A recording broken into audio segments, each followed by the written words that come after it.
Hello, I am Lisa May Young, and I'm here today with Gavin Hugh of Midgiebite Media and Lisa Dendy of Rainbow Lion Wellbeing to talk about our lockdown. Hello, I'm fine. Hi Lisa. Hello. And we're going to be speaking about our lockdown project, which is very exciting.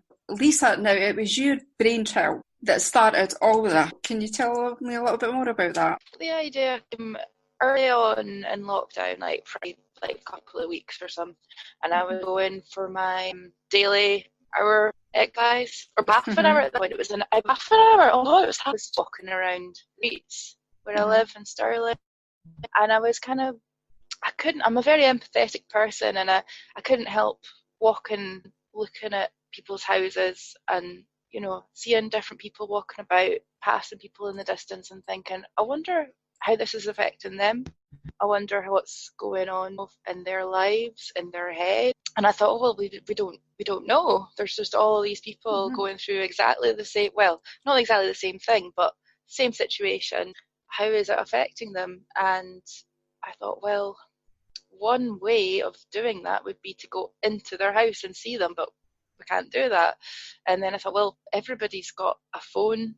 People are recording things, putting them online, and I thought this could be a really good way of getting an overall picture of how people are being affected by the coronavirus and lockdown, particularly in Scotland as well.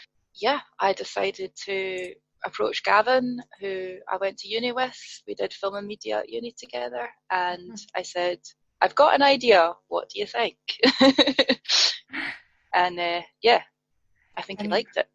and Gavin, how did that conversation go? Well, it's great. I mean, one of the things about lockdown is giving us a chance to do a lot of fun projects that maybe we wouldn't have the chance to do any other time. And I think there's almost like when lockdown started, there was almost a slight sense of excitement about, wow, I've got all these opportunities to do all these things. But then the fact that I was thinking, so many other people are thinking exactly the same, there must be a lot of really interesting stories there. So when Lisa got in touch and said, what about this idea for a project? It really quite struck me. I think I was so immersed in doing my own wee projects at that point that it was one of those things where it was like, yeah, sure, we'll talk about that. And then it sat for maybe a few weeks until we actually kind of thought, okay, well, let's actually take this forward. But yeah, it was a really exciting project. And I think I was really keen to move forward with it and actually, capture those stories, capture those things that people were doing in their own time, because people are doing so many interesting things. And they're all coping in different ways. It's a challenging time. It's really tough, but at the same time, it's given people an opportunity to be creative, to learn new things, to try new skills, and it's very much a balance. On the one hand, people are having a really terrible time, and there's a lot of suffering, and there's a lot of anxiety, and it's fully understandable. But on the other hand, it's kind of like you cannot allow yourself to be overcome by despair in these circumstances, because if you try and put the weight of the world on your own shoulders, it's not going to. First of all, you can't change the circumstances, right? Best thing you can do is stay home and save lives and do your part. But while you're at home, why not make the most of it? Why not try and make it the best experience that it can? And so from that perspective, I think our lockdown, the idea of it is really quite good and beneficial, because it will allow people to connect and realise that they're not alone. We're all in this together, and we have these shared experiences by ourselves, which is quite an interesting concept. So yeah, I thought Lisa's idea was fantastic, and I was really, really keen to move forward with him. So very positive conversation. Hopefully we do it justice. Yeah, I mean, because it does feel like very much a collective experience. Oh yeah. And the people are in their homes experiencing different situations, but experiencing a lot of the same mood. Because I don't know about you two guys, but for me, it's been an experience of high and lows. And that the highs have been quite euphoric, but the lows have been quite low. I've never had so many afternoon naps since I was a baby. So there is that collective experience and that chance to rediscover what you want to do. Is that something you felt, Lisa, with your? Absolutely. I was doing massage therapy before lockdown, and obviously can't do that at the moment. So I had to completely change my situation.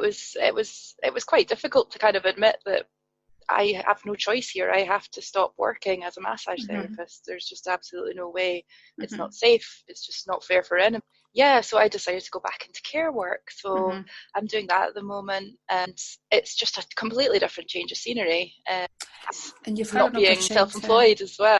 And you've had the opportunity to adapt your business to COVID during that time with Rainbow Eye and Wellbeing. Yeah, absolutely. So before lockdown, I was very much practical massage therapist, having people come to me as clients, and I was treating them for their mental and physical ailments and things. So I had to change it to be completely no contact, obviously. I sort of just started to change my business in a way where I can still help people. People can still get support. So they can be online and things like that. And I run a self-care sanctuary, which is just a virtual place where people can go online and they can share their thoughts, feelings, get a bit of inspiration, work on improving mental health, that kind of thing.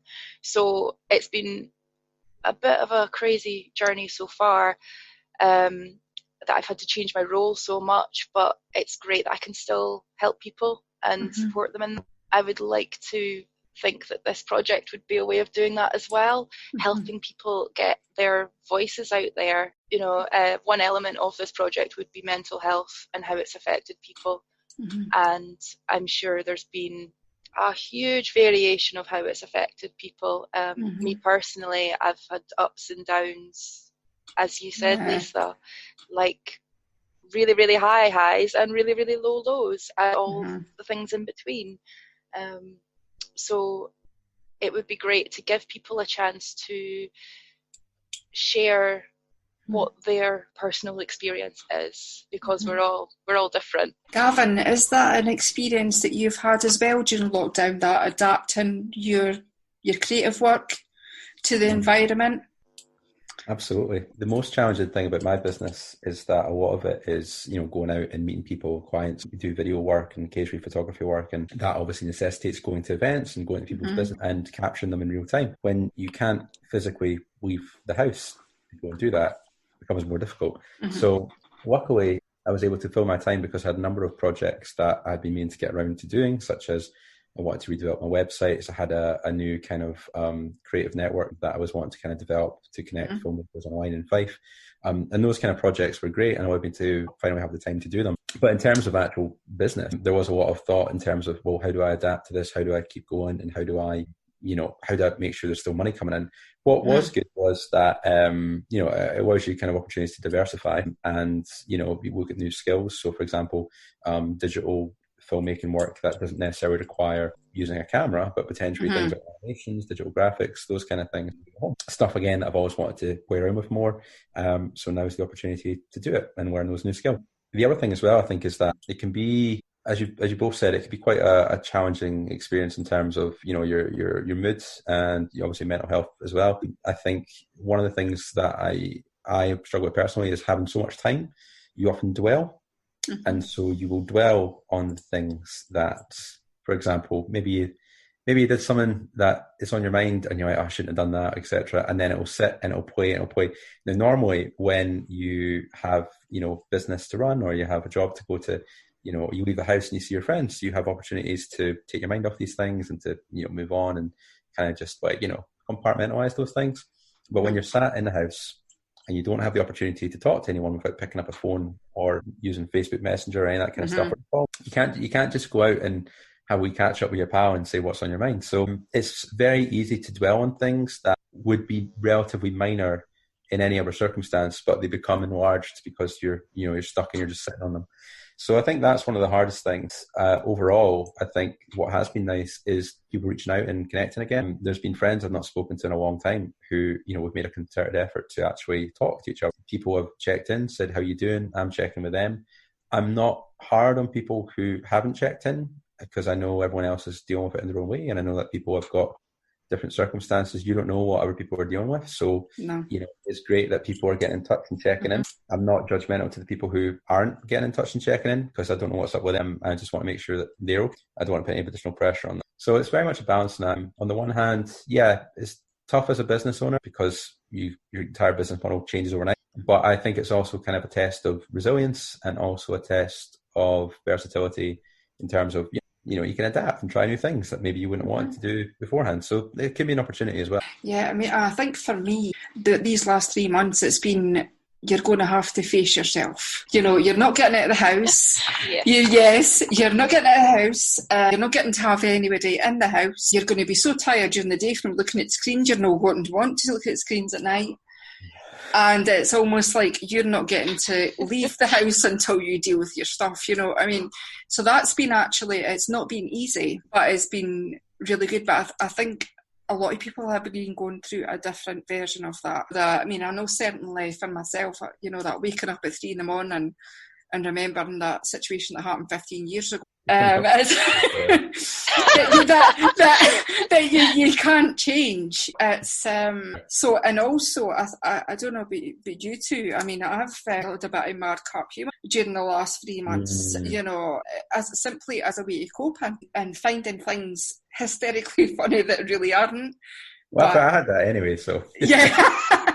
I'm quite a twisted personality, but I mean, and I don't know if Lisa will agree, but it's that release. It's either tears or it's laughter come out one way or another. Absolutely. Yeah. We three have absolutely, and I think it's really. I think it's been a bit of a shock to a lot of people that they'll just be washing the dishes or they'll be, I don't know, out in the garden and they'll just suddenly burst into tears, or the opposite, like you're saying, they'll just suddenly go into hysterical laughter at something which maybe they wouldn't laugh at before. But it's just, it's your way of dealing with change and what's going on. You say, spending time with yourself.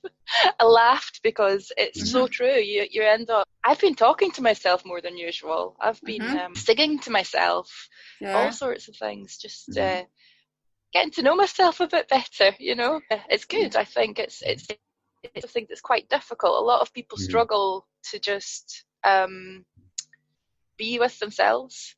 I know a lot of people that usually would go out socialising and they need to be with other people to and people like that have really been struggling, I think. I mean, I don't know about you two, but it got to the stage where about 6 weeks into lockdown I'd done everything possible to distract myself. Everything. All the cupboards had been cleaned, all the files were sorted, all the projects were done, and there was nothing else I can do. And they're like, no, you need to just chill out. And I'm not the sort of person that chills out, Yeah. I think from a point of view of ourselves and people that are contributing to the lockdown project, I'm really intrigued to see the submissions that we've received already, which is amazing. There's also, I think, to kind of expand on that, I mean, in terms of the opportunities to try new things. So one thing that happened to me was at the start of the year, I'd wanted to get involved in jogging. And that was partially because last year I helped out as a deputy marshal at the Kirkcaldy Marathon, and it was so great. And I loved seeing all these people running by, and I thought, I want to do this. So at the start of the year, I signed up for the Kirkcaldy Wizard, and I said, I'm going to run.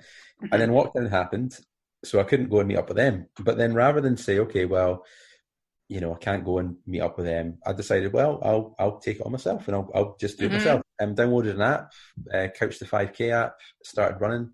And that was great because it gave me a focus and it gave me something to work towards, having that target. So it was like working over the weeks to actually, a little bit more progression. And it's just half an hour every couple of days. But I mean, honestly, I've come on so much as a runner, and it's good in a way because that has given a focus and a drive. I think it's harder for people if you don't have an ongoing project or you don't have an ongoing task or an ongoing thing.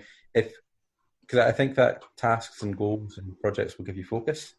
We're starting a new project. When you're just kind of going through the motions, or if you got too much on your plate and you can't start a new project, that probably makes it a lot more difficult than if you have something that is kind of keeping you focused and it gives you something to kind of just keep focused on.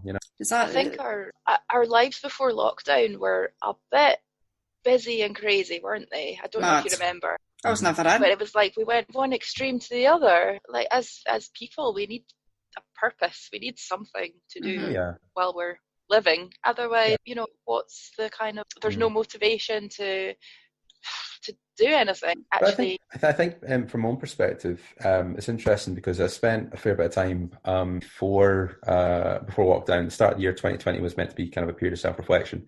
I think 2018 as well, on a personal level, was very personally challenging for a number of reasons, which I won't get into. But I started this year, I would say I wasn't necessarily in the best of places. So I was very determined to kind of turn that around and try and say, okay, well, let's think about the goals for the long term. Mm-hmm. Let's think about where I want to get to, and also the things that matter to me on a personal level. Mm-hmm. You know, I was very focused on that in terms of trying to make this year the best it could be. And then I felt I was on a kind of a trajectory of things were getting better. And I was like, oh, this is great. Mm-hmm. I was spending time with friends. I was, you know, trying new things like running, for example, and all the rest of it. And I was very much determined to, you know, make this year my year. And then COVID happened. Like, oh, you picked a really bad year for that, Gav. But at the same time, it doesn't change anything. It doesn't change the course, because it's like you were still on a trajectory. You were still saying, right, you're drawing a line under past experiences, and you're saying, I want to move forward, and I've got goals and aspirations and things that I want to achieve. And so, sure, I might not get to dream holiday destination anytime soon, but that doesn't mean you can't work on yourself. It doesn't mean you can't spend more time reading, spend more time, you know, being creative, spend more time doing the things that are valuable to you, and spend more time connecting with your friends and family, even if it's over a screen. And I think that that's good, because it allows you might not be able to get to where you want to get overnight, can't be helped. But if you can find things that give you satisfaction and meaning and joy in your life while you're in this sort of period of stagnation, then that will probably help you stay the course, and you can still make this time the best that it can be for yourself. I think that's really important. So we could really say that our lockdown project is a reflection of a place where people want to be this year. Mm-hmm. You know, like a dear diary of 2020. This is what happened to me during March to July 2020. So we've got some exciting stuff coming up with this project, and we've been very lucky with the press coverage. Thank you, Gavin. Yeah. Some really nice articles in Vicky Press and the Courier, and I'm sure more to come. I've been talking about the project, and people can get in touch with us however they feel comfortable with. Mm-hmm. Yeah. And they're able to do that on Facebook. Mm-hmm. They could also email you. Which is the main thing, I think. Yeah. So I think, and it's really important that we stress this, that it's not about us telling you what to give us, you know, because we can always say, we want to see this, we want to see that, and, you know, tell people, you know, these are the kind of clips that we want to receive. But ultimately, it's about people's own stories, their own journeys. So I think it's really important that we stress that it's not about us telling you what to do, it's about you telling us your story. And that's a very, you know, important thing that I want to get across. I think we all kind of share that vision, this idea that it's about people's self-expression. And that doesn't have to be serious. It can be it could be something funny, a funny story that's happened to them, a funny experience they've had, a song that they've sung very badly during the last 12 weeks. It could be anything. Thinking, yeah. TikToks, so many TikToks, unbelievable. No, I'm not even checked out TikTok yet. I think I'm one of the few that's not gone there during lockdown. So I've not either. It's me then. Oh, it's the rabbit hole. There you go. Touch with us with your clips. Send them via Messenger, send them via email, send them via pigeon. We will get them. So thank you very much, Lisa and Gavin, for joining me to talk about our lockdown. Very welcome. Thank you for having me. Thank you very much.